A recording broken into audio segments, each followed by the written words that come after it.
أرئست زينة بيت صحفة داغمن ساتن حويتن تግራይ ኣብ ወረዳ ጽምብላ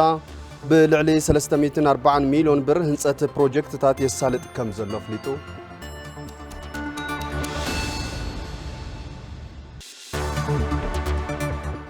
ኣብ ኮሌጅ ጋርመንት መቐለ ዝሰልጠኑ 40 መናእሰይ ሓገዝ ማሽን ስፌት ክዳን ተገይርሎም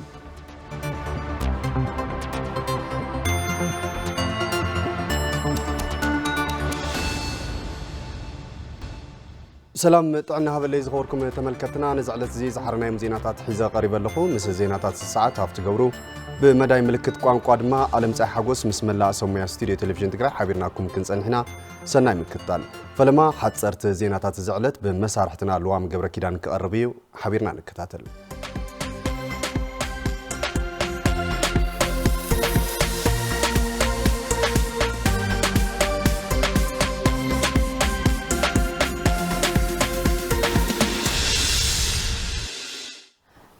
سلام تعنا هبلي كم يصنعكم خبركم تملكتنا نزعلت زي مرصنا يوم استفلاليو حصرت زيناتات حيزنا قريبنا لنا نختكتاتلنا دما عدمنا ايو أبلا سراويت أرمي 35 كاب زبا معراب تግራይ تمزابيلوم أب كتم أقسمن وردا جلان نزعقبو لعلي 480 وقنات لعلي 2 مليون بر حاجزوم ثم أبلا سراويت بمخنيات بعض تمكت نحد تمزابلت وقنات 3000 بر كاب علتاوي راشنوم بمنكاي أزيوم نزتتصقو من خوعل كم زغبرو تاغليصلو زغبرو حاجز بوقناونتهم نمغلاص كم زخونه كاب مرارحه أرم حد زخونه تغادلاي አዋሽ ተስፋይ ገሊጽሎ ተመዛበልት ወገናት በውሕስ አገባብ ናመረበቶም ከመለሱ ከም ሰራዊት ስካአሉን ኩሉ ከም ዝገብሩን እቶም ወገናት ናመረበቶም ንከመለሱ ኩሉ በሓድነት ከቃለስ ከም ዝግባ ተጋደላይ አዋሽ ወሲኹ ገሊጹ እዩ ኣብ ከተማ ኣክሱም ኣተሓባሪ ተመዛበልቲ ዞባ ምዕራብ ትግራይ ኣይተ ተወልደ ተስፋይ ኣባላት ሰራዊት ትግራይ በተደጋጋሚ ዝገብርዎ ዘለዎ ሓገዝ ብምስጋን ኣብ ዓጸባ ዝርከቡ ተመዛበልቲ ናመረበቶም ንከመለሱ ይግበአን ባህላይ ኩሉ በሓድነት ከቃለስ ይግባ ኢሎም ጸብጻብ ፍሳሐ መስገበ እዩ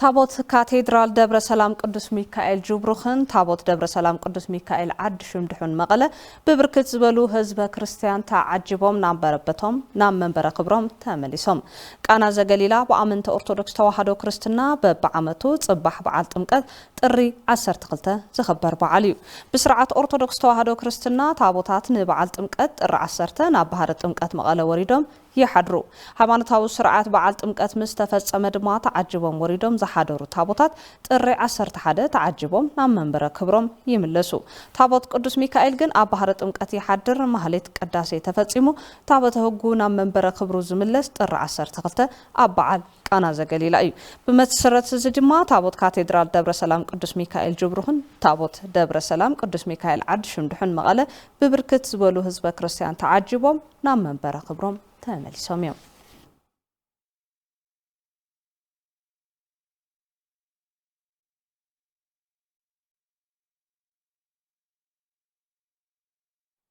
حصرت زيناتات ساعات سازمنا لوام قبر كيدان دما مساخم صنيح زيناتات تلفزيون تግራይ حزون كقصل يوم سنات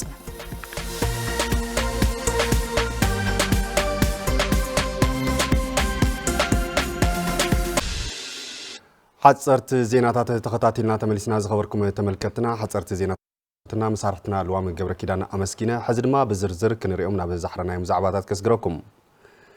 أكل دمكت بعل دمكت زغنة بهلاو صوتا جدل ويدما قلس أب كتما ماچو تساليتوم زي بهلاو صوتا تابوت ناب منبريو مستملسه زصوت صوتا يو ابز ጉዳይ مسارحتنا يورساليم قبر مدن زواد دتو تحستلو تخطاتينا خنملس جدل بقى أشل محازة لمحازة نايم فتتان تأسم تقولوا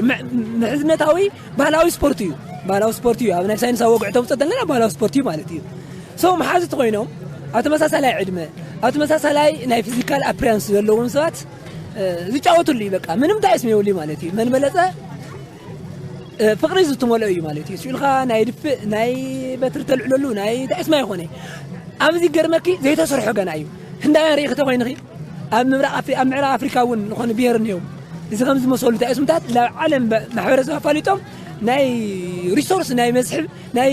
ዶላር ምንጭ ልገበርዎ እዮም ማለት እዩ ኣና ግን ይተርፈና ኣለጋና ማለት እዩ ጽንዓት የድልየ እዩ ስወደበ ጽንዓት ምሁራን ክትንትንዎ ክላለዎም ስለዚ መልክዓት ሒዝና ላብ ናይ መስሕ ቱሪዝም ኣየቃየርናዮ ማለት እዩ ዓብይ ዕድል ነይሩ ማለት እዩ ዓብይ ስፖርት እዩ ኣምቲ ኩዕሶ እግሪ ናይ አትሌቲክስ ገለን ለናዮ እዚ ዝነ ብቸኛ ማለት ነው ከባቢና ብቸኛ መፍለይና ሓደ ልክ ዓምቶ መከራድናና እሱን ሓደ መፍለይና እዩ ስለዚህ ናፋልጦ ይልግባ ለቃሪ ነገር አለዎ አይሆፕ ተሳይገብር ቃልውን ከአቲ ኣብቲ ናይ ቱሪዝም ኮይነ ዋዕላታት ከድሊና ያ ማለት እዩ ዋዕላታት ካለ ካብለ ማዓመት እስኪ ሻምፒዮና ንገራይልና ፈቲና ነርና ግን ለሰሓትና ነገር ነው አቀድምና ላይ ወገና የስራሕ ከምዞ ላይ ተዓዝየለው ማዓንት ማለት እዩ ስለዚህ ልክ ዓምቲ ናይ ጉማየ ፋውንዴሽን ተጀሚር ለው ዘዋና በግዱሳት ሙራን እዚው ናይ ግድል ፋውንዴሽን ናይ ግድል ዋዕላታት ራያ ዩኒቨርሲቲ ጎድናሎ ብዙሓት ሙራት አለው ካብዚ ወፁ እዚ ግድል ዚ ፕራክቲስ ላገወር ለዓወዩ ሶ አቶም ዓዲምና ኣብ 2018 2019 ዘሎ ላቀፀለ ዓመት ብሙሉእ ተዘጋጅና ንኾደና ልብል ኣነ ያው ታይስሙለን ማለት ይና ለይተሰርሐሉ ገና ለቢዝነስ ለይቃየርናዮ ኢለል ወስደ እዩ ቤት ጽሕፈት ዳግመ ህንጸትን ሕውየትን ትግራይ ኣብ ወረዳ ጽምብላ ብልዕሊ 340 ሚሊዮን ብር ህንጸት ፕሮጀክትታት የሳልጥ ከም ዘሎ ፍሊጦም እቶም ጽገናን ህንጸትን ዝካየድሎም ዘለው ድማ ኣብያተ ትምህርቲ ትካላት ጥዕናን ማይን ምዃኖም ተገሊጹ ገብረ እግዚአብሔር ገዳሙ ተወሳኺ ሒዘሎ ፕሬዚደንት ጊዜያዊ ምምሕዳር ትግራይ ታደሰ ወረደ ኣብ ወረዳ ጽምብላ ብቤት ጽሕፈት ዳግመ ህንጸትን ሕውየትን ትግራይ ዝተሰርሑ ትካላት ትምህርትን ጥዕናን ዑደት ኣብ ዝገበረሉ እዋን ምዕባለ ህዝብና ንምርጋጽ ኣብ ትምህርቲ ምስራሕ የድሊ ምስ በሉ ዘላቂ ልምዓት ንምርጋጽ ድማ ሓድነትና ክንረጋግጽ ይግባእ ኢሎም ከም ህዝቢ ኣብ ልምዓት ነጥር ሕቶና ኣብ ልምዓት ነበር ካውት ነፀ ከምዚኾነ ዝባል ሕቶቱ መብሪ ብግዜ በዓል ስራሕ ይስራሕ እዮ ሰንፈላል ኮይንና ደወይ ንበል ንበል ካለይ ተዓባይ ነገር ናይ ተማዛወል ተሓቲት ክንምለስ እዮም ክንምለስ ከለና ክመለስ ከሎ ከም ሚኒስትር ይኾን መላእ ህዝቢ ትግራይ ድማ ክትግፎም ኣሎ ህዝቢ ትግራይ ካብ ጫፍ ናብ ጫፍ ደው ኢሉ ብዝኽእሎ ቤተ ክህነታት እውን ቤተ ክርስቲያናት እውን ደው ኢለን ምስናይ ክልታይ ትገብር ኣሎ ፕሮግራማት ኢና ክንብልና ምክትል ሓላፊ ቢሮ ጥዕና ትግራይ ዶክተር ጸጋይ በሪሁም ከምዚኦም ዝበሉ ፕሮጀክታት ልምዓት ግልጋሎት ንምስፋሕን ትካላት ጥዕና ንምሕዋይን ወሳኒ ኢሎም እዚ ኬላ ጥዕና እውን ከም ትፈልጥዎ ቅድሚ ሕጂ ዛ ፊት ንፊትና ዘላ ህንፃ ንእስ ዝበለት እያ ነራ ሕጂ ግን ተወሲኾም ዘለዉ ብሎካት ትርእይዎም ኣለኹም ስለዚ እዚ ንሕና ብተኻእለ መጠን ምስ ዘይ መንግስታዊ ትካላት ብሓባር ምዃን ሰሪሕና ኣለና ዋንነቱ ግን ናይቲ ህዝቢ ኣመሓዳሪ ዞባ ሰሜን ምዕራብ ትግራይ ኣይተ ወልደ አብርሃ ገብረ ጻዲቅ ነቲ ህንፀት ብምምስጋን ብቐጻሊ እውን ክጠናኸር ፀዊዖም ከም ዝበለ ዓብይ ተስፋ ዝህብ ኣብ ከምዚ ዝበለ መንቀራቐር ኮይንካ እውን ልምዓት ምምፃእ ዝከኣል ምዃኑ ለውጢ ምምፃእ ዝከኣል ምዃኑ ዘርኤ መንቀስቃስ ኣመራርሓና እውን ከምቲ ሓንቶ ዝተባሃለ ኣመራርሓና ህዝብና እዚ ዝኾነ በብምዕራፉ ወይ በብመዓልቱ ዝገጥሞ ዓንቀፍቀፋት የነበሩ ክበሃል ይኽእልን ግን ተዛዓበየ ነዚ መደብ እዚ በብደረጃኡ ዘሎ ኣመራርሓ እውን ብዝግባእ እዩ መሪሑ ምስ ህዝቢ ኮይኑ ናይ ህዝቢ ተወከልቲ እውን ኣለዎም ተወከልቲ እውን ቀትሪ ምስለይቲ መሪሖም ጽቡቕ ስራሕ ተሰሪሑ ሓላፊ ቤት ጽሕፈት ዳግመ ህንጸትን ሕውየትን ትግራይ ኢንጂነር ቴድሮስ ገብረ እግዚአብሔርን መተሓባበሪ ፕሮጀክት ዳግመ ህንጸት እታ ወረዳን ኣይተመለስ ወልደ ማርያምን እቲ ህንጸት ልዕሊ 340 ሚልዮን ብር ከም ዝወደን እዚ ድማ ኩሉ ኣመራርሓ እጃሙ ስለ ዘወፈየ እቲ ህንጸት ብጽፈት ክስራሕ ክኢሉ ኢሎም ዕንወትና ገዚፍ እዩ ንሰርሖ ዘለና ጅምር እዩ ብቐጻልም ኩልና ተረባሪብና ክንሰርሐሉ ንኽእል እቲ ግዜያዊ ምሕዳር ዘዛሃብካዮ ሰሲኑ ክፍጽም ዝኽእል ቁመና ዘለዎ መሪሕነት ዘለዎ ምዃኑ ዘረጋገፀ ስራሕ ስለ ዝኾነ ናይ ኩልና ውፅኢት እዩ ካብ ክልል ፕሬዚደንት ጀሚሩ ስጋዕ ታሕቲ ዘሎ መሓውር ኩሉ ዝፀዓረሉ ኩሉ ዝደኸመሉ ስራሕ ኢና ሎማዓንቲ ንመረቕ ዘለና እዚ ኣበርቲዕና ንቕፅል ናይ ኩልና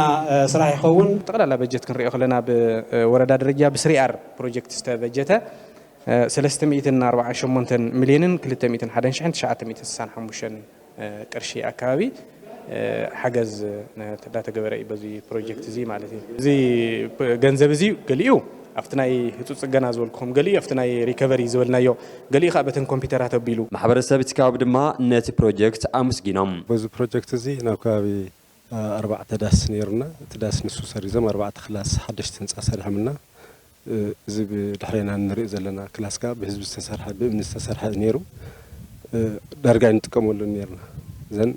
አዋሕሊሎም ጽቡቅ መንገዲ ንምርአዩን ንኽጥቀመሉን ምቹው ብዝኾነ መንገዲ ገይሮም ሰሪሖሞ ለይትን ቀትርን ነቶም ዝሰርሑ ሰባት ዝጎድሎ ነገር ተነጊርና ምሳተውን ምሳናውን ብምንባብ ማለት እዩ ጽቡቅ ስራሕ ውፅኢታዊ ስራሕ ሰሪሖም እዮም ዓብዪ ኮሚቴ ብሔራዊ ምትኻብ እቶት ንጉዳት ሓርበኛታት ምምላስ ተመዛበልትን ሕውየት ትግራይን ካብ 6 ክሳብ 10 ቢልዮን ብር ንምእካብ ተሊሙ ይሰርሕ ከም ዘሎ ኣፍሊጡ እቲ ኮሚቴ ጥሪ 13 2018 ዓ.ም ካብ ኩሉ ክፋል ሕብረተሰብ ምስ ዝተውጻጹ ኣካላት ኣብ ከተማ መቐለ መድረኽ መበሰሪ ብሔራዊ ጻውዒት ምትኻብ እቶት ከም ዘሳልጥ ሓቢሩሎ ተስፋ ዝጋዓስበይ ዓብዪ ኮሚቴ ብሔራዊ ምትእኽኻብ እቶት ንጉዳኣት ሓርበኛታት ምምላስ ተመዛበልትን ሕውየት ትግራይን ካብ 6 ክሳብ 10 ቢልዮን ብር ንምእካብ ተሊሙ ይሰርሕ ከም ዘሎ ኣፍሊጡ ኣካቢ ቴክኒካል ኮሚቴን ምክትል ሓላፊ ቢሮ ፋይናንስን ምትሕባር ሃፍትን ትግራይ ኣይተ ገብረኣብ ወልደ ሱራፌል እቲ ኮሚቴ መንግስታዊ መስርሕ ፋይናንስ ተኸቲሉ ንምፍጻም ዘኽእልዎ ስራሕቲ ከም ዝወገነ ኣፍሊጦም ኣብዚ ክንእክቦ ኢና ኢልና ሒዝና ዝኒሄና ካብ 6 እስካብ 10 ቢልዮን ዝኸውን ገንዘብ ክንእክብ ከም መደብ ሒዝና ዘለና ማለት እዩ ሕዚ ኣብ ስሩዕ ዝኾነ ናይ ፋይናንስ ስርዓት ተኸቲልና ንኸይድ ስለ ዘለና ካልኣይ ነዚኣ ትኸውን ምስቲ ካሊእ ናይ መንግስቲ በጀት ከይተሓዝ ናይ ባዕላ ዝኾነ ሕትመት ተዳልዩሉ እዩ ዝኸይድ ዘሎ ማለት እዩ ናይ ባዕሉ ሕትመት ኣለዎ ተን ሕትመት ንሳተን ከዓ ብስርዓት ኦዲት እንዳተገበረ ዝኸይድ እዩ ቢሮ ፋይናንስ ምትሕባር ሃፍቲ ኣሎ ቢሮ ባዕል መዚ እቶት ኣሎ ካልኦት ቢሮታት ንግዲ ኣሎ ስርዓት ተኸቲሉ እዩ ዝኸይድ እዚ ካሊእ ብኮሚቴያዊ ዝእከብ ብታይ ስሙ የለን በታ ስርዓት በቲ መንግስታዊ ስርዓት ተኸቲሉ እዩ ዝኸይድ ሕድሕደን ከዓ ብሪፖርት መልክዕ ዝተኣከባ በብግዚኡ ወርሓዊ ዝተኣከበ ናብ መዓሉ እንትውዕል ተሎ ከዓ ናብተን ዝተነፀረለን መዓላ መዋዕለን እናረጋገፀ ዝኸይድ ስርዓት ተኸቲልና ኢና ንኸይድ ዘለና ማለት እዩ ምክትል ሓላፊት ቢሮ ጉዳያት ኮሙኒኬሽንን ኣተሓባባሪት ንኡስ ኮሚቴ ምልዓልን ምውዳብን ሚድያን ወይዘሮ ሸዊት ኣዲሱ ብግደን ጊዜያዊ ምምሕዳር ትግራይ ሒዝዎ ንዘሎ መደብ ኣብ ሽጡኡ ንምብጻሕ ግደ ሚድያታት ዝለዓለ ክኸውን ከም ዝግባእ ብምሕባር ዝተፈላለዩ ክፋላት ሕብረተሰብ ሲቪክ ማሕበራት ፖለቲካዊ ውድባትን ካልኦትን ዝሳተፍሉ መድረኽ መበሰሪ ብሔራዊ ምትእኽኻብ እቶት ጥሪ 13/2018 ዓ.ም ኣብ ከተማ መቐለ ከም ዝሳለጥ ሓቢረን ኣብ ጽንዓት ዝተደረኸ መምርሒ ክህልወና ኣብ ጽንዓት ዝተደረኸ ደንብ መፈጸም ደንብ ክህልወና ነዚ ከኣመነ እንታይ ዓይነት ኮሚቴታት ይህልዋና ተባሂሉ ኣብቶም ኮሚቴ እውን እንታይ ዓይነት ሰባት ይካተቱ ተባሂሉ ብትልሚ ደረጃ ወፂኡ እዚ ኣብ ስራሕ እናተጸንዐ እናተሰርሐ ጸኒሑ እዩ ሕዚ ግን ብዕሊ ናብ ተግባር ንምእታው ዘኽእል ያው ናይ መበሰር ፕሮግራም ጽባሕ ኩሉ ማሕበረሰብ ዝሳተፈሉ ብቐጻልነት ነቲ ስራሕ ንታሕቲ ንምውራድ ተሓሳብ ዝገበረ ጽባሕ ናይ ምንቕናቕ ፕሮግራም ተዳልዩሎሞ ትኹረት ዘድልዮ ጥራሕ ዘይኮነ ረዚን መደብ ከም ዝኾነ ረዚን ዕማም ከም ዝኾነ ተሓሳብ ዝገበረ ድልውነት ሃልዩ ክሳብ ታሕቲ መስርሕን ኣሰራርሓን ኣብ ህዝቢ ብፍላይ ግልጽነት ተፈጢሩ ነቲ መደብ ንቕድሚት ንምውሳድ ዘኽእል ውዳበታት ፈጢርካ ዝዕምም ስራሕ ከም ዝኾነ ግልጽነት ዝፍጠረሉ እዩ ማለት እዩ ዝኸበርኩም ተመልከትና ካብ ቴሌቪዥን ትግራይ ናባኹም ዘብል ዘሎ ዜና እንዳቐጸለ እዩ ሕዚ ድማ ዜናታት ቢዝነስ ኢና ናባኹም ክነብል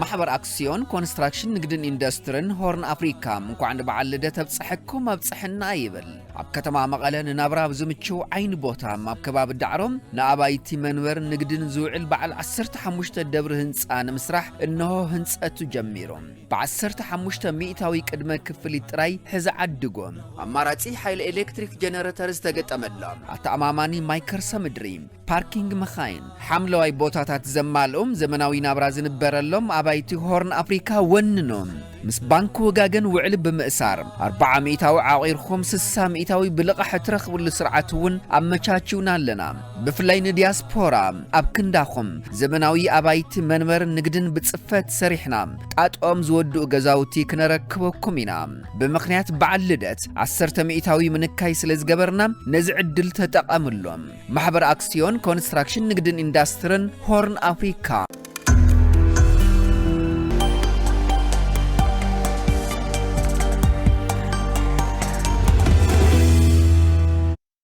ንዜናታት ቢዝነስ ስፖንሰር ዝገበረልና ማሕበር አክሲዮን ኮንስትራክሽንን ንግድን ኢንዱስትሪን ሆርን አፍሪካ አዚናና ነመስግን ኣብ ኮሌጅ ጋርመንት መቐለ ብስፌት ዓለባ ዝሰልጠኑ 40 መናሰይ ብትካል ኢንዱስትሪያል ምዕባለ ውድብ ሕብራት ሃገራት ሓገዝ ማሽን ስፌት ክዳን ተገይርሎም እቲ ሓገዝ ብዝሰልጠንዎ ሞያ ናብ ስራሕ ንምእታው ከም ዝሕግዞም ድማ ተጠቀምቲ ትዕድል ዝኾኑ መናእሰይ ገሊጾም ንጸብጻብ ታደለ ዳኘው መርሃው ተስፋይ ከም ዝስዕብ ቀርቦ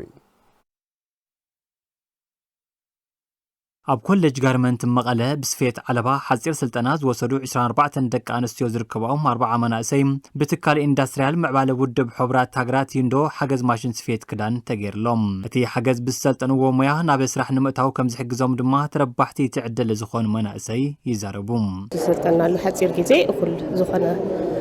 ልምዲና ወሲድና ማሽን ብምርካብና ብጣዕሚ ዓብይ ዕድል እዩ بتزحزنا يوميا كيرسعنا بقصالنا تقلطفنا نفس رحنات نخلل عدل مفطر يخون بتوسخ دما زحشه ውጤት ንምምጻእ ተደራጅና ንክንሰርሕ ይገብረና ማለት እዩ ከተማያ ናይ ሽመናና ስፌት ነይሩ ብጣዕሚ ጽቡቅ ስልጠና ሰልጥናና ስለዚ መምሃርናውን بتي ساعتنا استفقدنا خناتن خنوصن غيرمنا يوم بقعات مياون خنحز وጭبيطمنا يوم بسلطن كمسرت مياون كيرسعخيو بزخالك متن جمر يلوت ماشين مقراو بتاع حقوساتنا بركس ولا منسي تግራይ بسنه ስራሕ ንስደትን ሞትን ይቀላዕ ከም ዘሎ ዝገለጹ እቶም መናእሰይ እዚ ሓደጋ ንምትራፍ መንግስታውን ዘይመንግስታውን ትካላት ብትኹረት ክሰርሕሉ ከም ዝግባእ ድማ ይጽውዑ መንእሰይ ኩሉ ከማን ዕድል ረኺቡ كم زعينت ناي سراح عدلات نمفتار حتصير سلطناتات ناي مركب عدل كل من اسي كركب يدلي كله دمو ناب سراح كاتيلو زخل منقدي ناتفتره عدلنا ترخبت زخيد زبلت صوتيت كمصي لي زحسب من اسينا ناب سدات ناب موت قال حلو كم تنحنا رخيونا يدنينا مدحرينا زلو مناسيون كومزي سلطينهم كوقعوا بقيعهم كعماشين كركو عادي خلوطن وعالم تلوطن إن عند التصويتنا بروجكت مانجر تكال اندستريال معبالة ودب هاجرات إثيوبيا هيروشي كانيكوم أتي تكال مناسي عدل سراح نمفتار بغزالنت مس كولج غارمنت مغلب بمتحبار كم سرح يبرهم I believe these skills would help you find jobs, earn income, or start your own businesses. إذا كلت سراح نمركب نايبعال خاب بزنس نمجمارن أتاو نمركبن كم زحجز إمنتالني إذا بروجكت بغت صالنة المعوات دما مس كولج غارمنت مقالة تقراربنا كنسرحنا عقمت كولج نمعباي ون أدلا يدقف كنقبرينا مغتل حلافي بيرو تكنيكن مويان سراح عدل فتران تقراي أيت ألم أرقاوي اتي بيرو مس مدركتي أكلات بمتحوار سنة سراح مناسين مقلالي سرح كم زلو دما يقلسوم حدث مرحان أو زحز ساعات ترجم اللاتا حدث سأن إشتى حجز حدث مسأن كعا كبير كسر أين عنا مالتي بفلاي كعات من إسي بيروتك يمكن ما عندما بقص على كعا أبصرح نخت سجاجرو مثل ما قال كتما بحوار كوينا مسرح بوتا نخترخو زدلوي ناي فاينانس حجزات كترخو سجمكم نجار تهاليون زكالو دقافاتنا جبرة نتسجم تدقاقي فينا نخن سجرو حدرا زبلكم. أمانة أسيزول سنة سرح نمكلال كلت زج أبطو سلطناتات مهاب وساني كم زخون دما أبتوان تحبيرهم. أب تجراي زركبو أب مفراي بانز توافر نجادو تحتي حدميتي جرام كيسرحو سريت وتيلو كاب تري 10 تغلطه كلتا شحن 10 شمونتن عامه مرت جميرو تكبراو كم زخون تغليصوم شماتاي محبرسب نزي ترديو تحتي حدميت جرام زخونه بانك جزء كم زي يغباون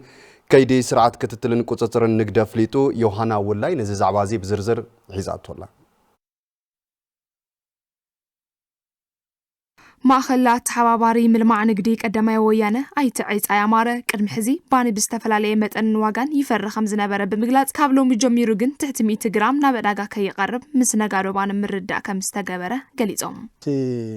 ባኒ ብዝተፈላለየ መንገዲ ዝምረት መጠኑ ማለት እዩ ስለዚ መጠኑ ገሊኡ 50 ገሊኡ 20 ገሊኡ 30 ገሊኡ 40 70 80 ከምኡታት ይፈርሕ እዩ ዋጋውን ብዝተፈላለየ ዋጋ እንሄዎ ስለዚ እዚ ናብ ሓደ ክመጽእ ክኽእል ነው ኣብ መላእ ትግራይ ክትግበር እቲ መምርሒ ወጽኢ ስለ ዘሎ ኣብ መላእ ትግራይ እውን ምንቅስቓስ እናተገበረ እዩ ዘሎ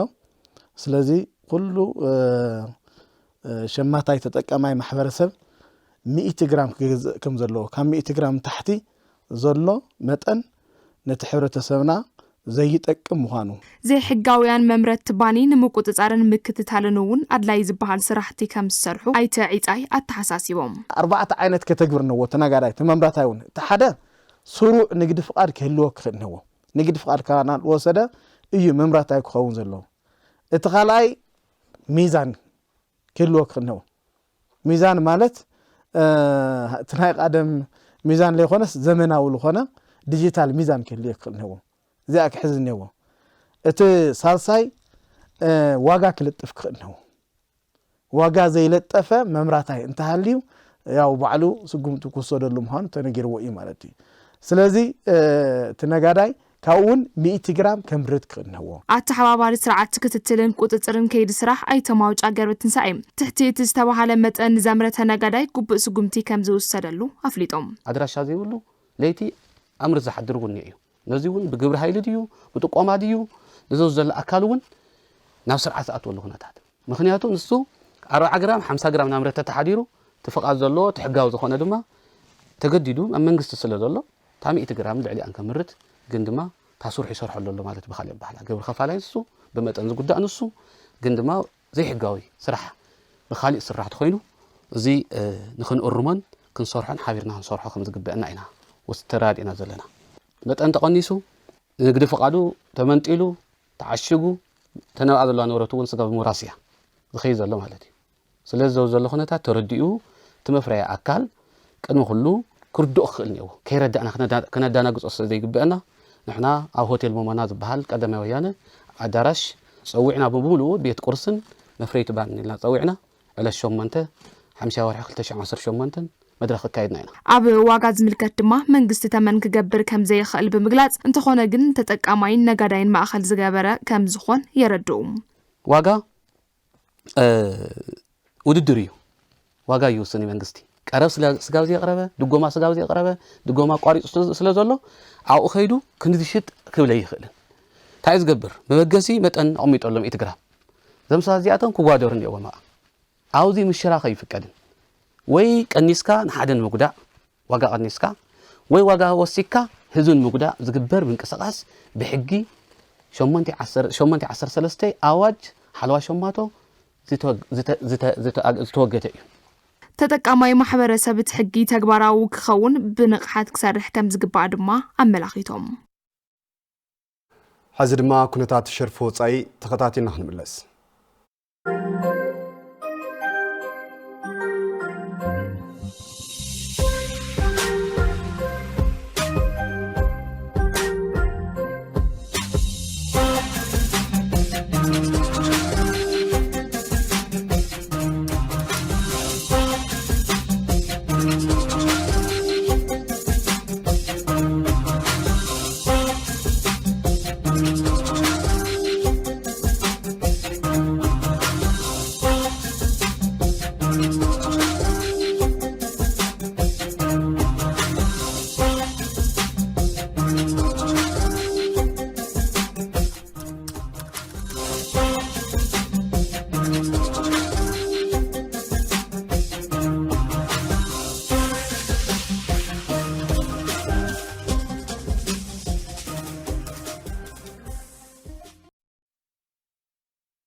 ዝኸበርኩም ተመልከትና ዜናታትና ሓደን ክልተን ዳብሉ ኣብቲ ናይ መወዳእታ ምዕራፍ ዜናና በፂሕናልና ዜናታት ስፖርት ብመሳርሕትና መረሳ ኢለ ክቐርብ እዩ ናብ መረሳ ከስግረኩም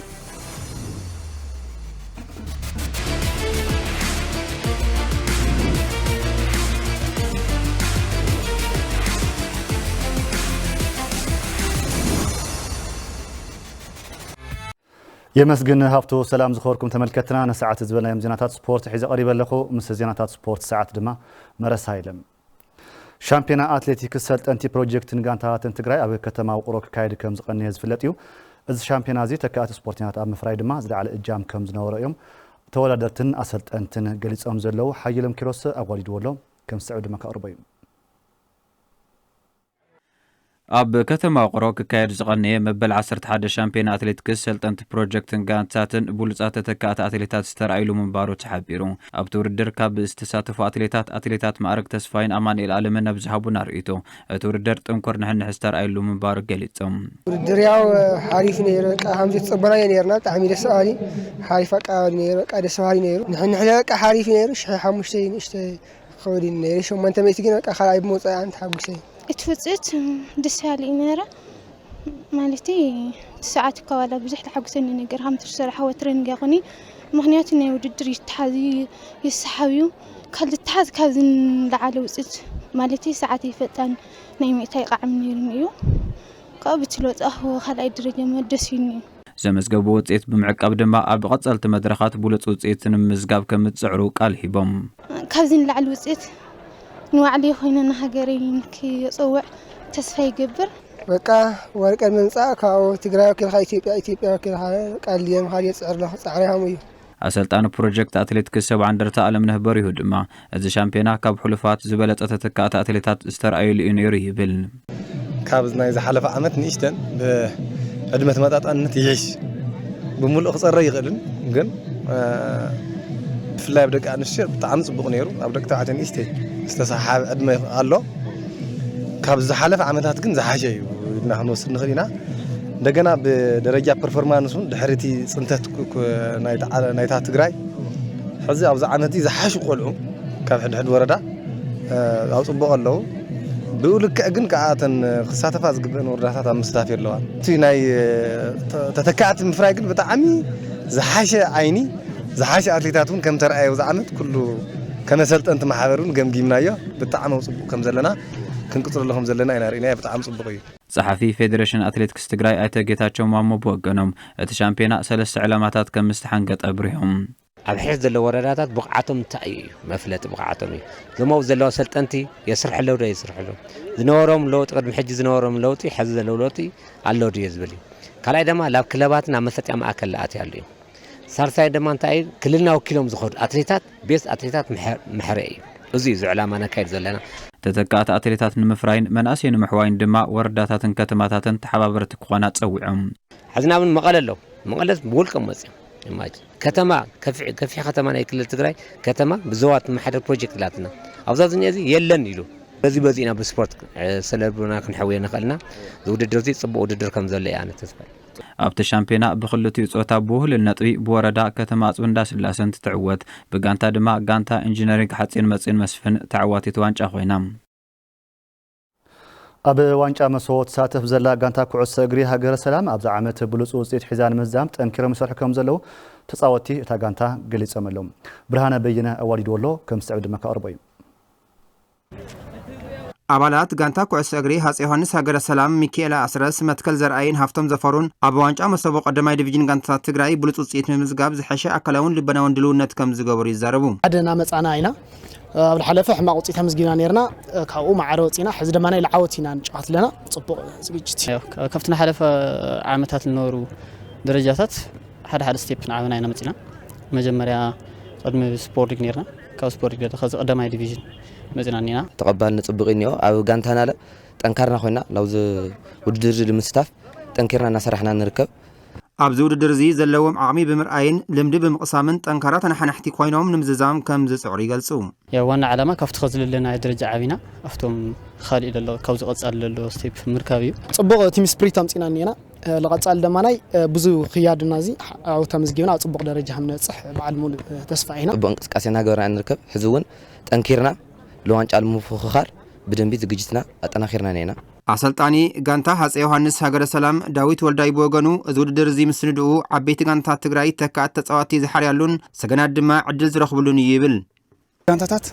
እንድሕር ብትኽክል ቆላ ሓሊላ ጋንታታት ሃልየን ኣብዚ ሕዚ ዝሳተፍሉ ተጫወቲ ህፃውንቲ ብምሎም ናይ መብዛሕትኡ ጋንታ ክትብል ትኽእል ኢኻ ዳርጋ ህፃን ቆልዓ እዩ ህፃን ድማ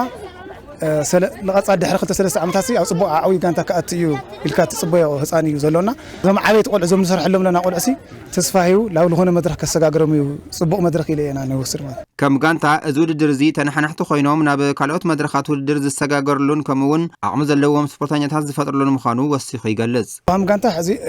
لو صبوا رجعنا مثلا نركب بمنفسنا لو صبونا مثلا نركب نحن أزود الدرزي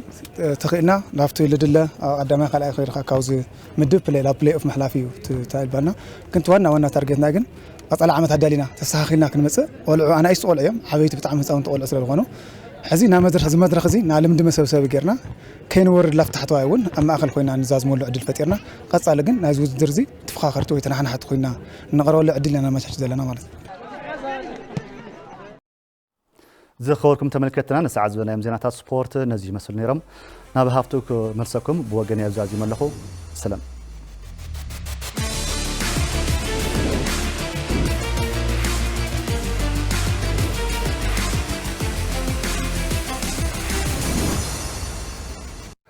زيناتات سبورت نزقربلنا مسارحتنا مرساي لا مسكينه زخبركم تملكتنا نزعلت زي زحرنا زيناتات التلفزيون تكراي يوم نيرم سلات مكتالكم كبرت يابلنا ببزلخمو صبو غزي